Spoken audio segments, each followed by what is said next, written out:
Hi guys, as the exit poll was published, it was a bit of a shocker to put it mildly.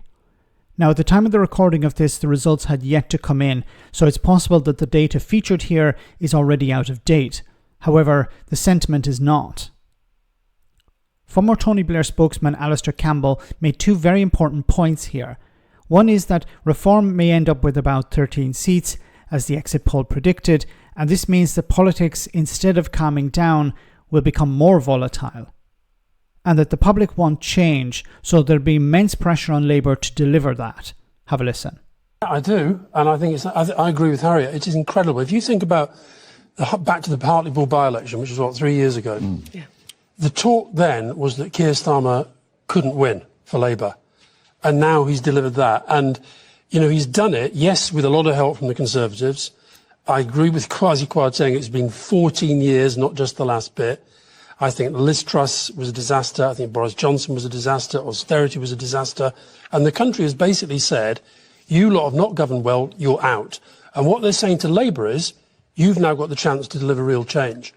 And I think what the Reform thing does is it sort of underlines that we live in very volatile times politically. Right. And so for Labour now, the challenge really is to deliver. But look, I've been Labour all my life.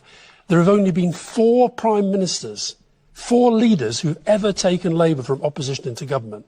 It's an incredible thing to do in this country. And to have done it from where we were just 4 years ago under Jeremy Corbyn, nobody should ever underestimate Keir Starmer. And I think that goes for when he becomes Prime Minister too.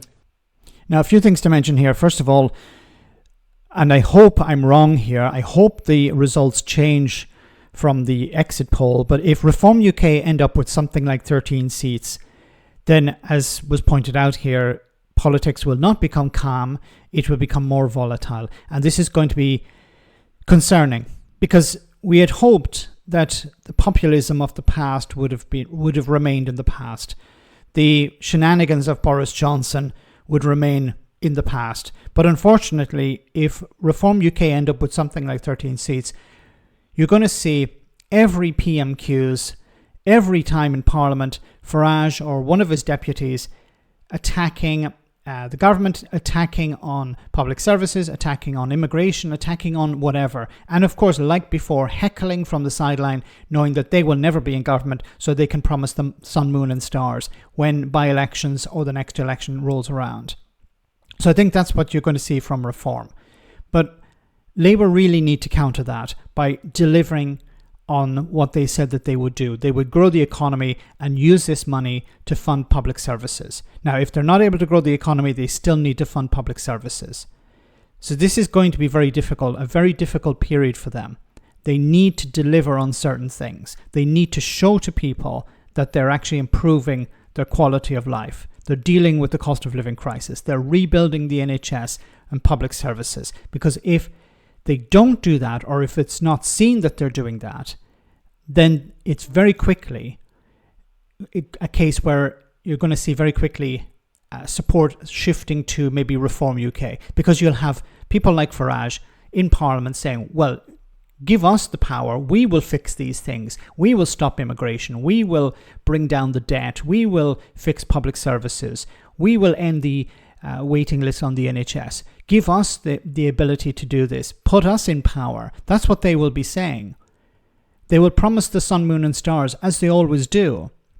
And the only way to counter that is actually rebuilding the public services, bringing down the NHS waiting list, dealing with these problems. Because if Labour don't, then Farage and his team will go from 13 seats to maybe 30 or 40 or 50, or they could eclipse the Conservatives. So while we had hoped that they would be calm going forward, it seems it's going to be the opposite of that, if the exit poll is true. Let me know in the comment section, guys, what you think. As always, your comments are greatly appreciated. Thanks a lot.